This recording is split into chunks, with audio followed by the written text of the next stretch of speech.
That's why robots cannot prove that I'm not a robot. How complicated can one little checkbox be? You can't even imagine. For starters, Google invented an entire virtual machine, essentially a simulated computer inside a computer, just to run that checkbox. That virtual machine uses Google's own language, which they then encrypt twice. But this is no simple encryption. Normally, when you password protect something, you might use a key to decode it. Google's invented language is decoded with a key that is changed by the process of reading the language, and the language also changes as it is read. Google combines, or hashes, that key with the web address you're visiting, so you can't use a CAPTCHA from one website to bypass another.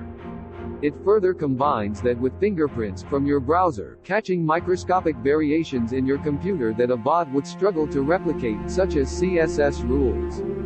All of this is done just to make it hard for you to understand what Google is even doing. You need to write tools just to analyze it.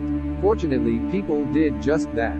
It turns out that these checkboxes record and analyze a lot of data, including your computer's time zone and time, your IP address and rough location, your screen size and resolution, the browser you're using, the plugins you're using, how long the page took to display, how many key presses, mouse clicks, and tapped scrolls were made, and some other stuff we don't quite understand. We also know that these boxes ask your browser to draw an invisible image, PDF, and send it to Google for verification. The image contains things like a nonsense font, which, depending on your computer, will fall back to a system font and be drawn very differently. They then add to this a 3D image with a special texture, which is drawn in such a way that the result varies between computers.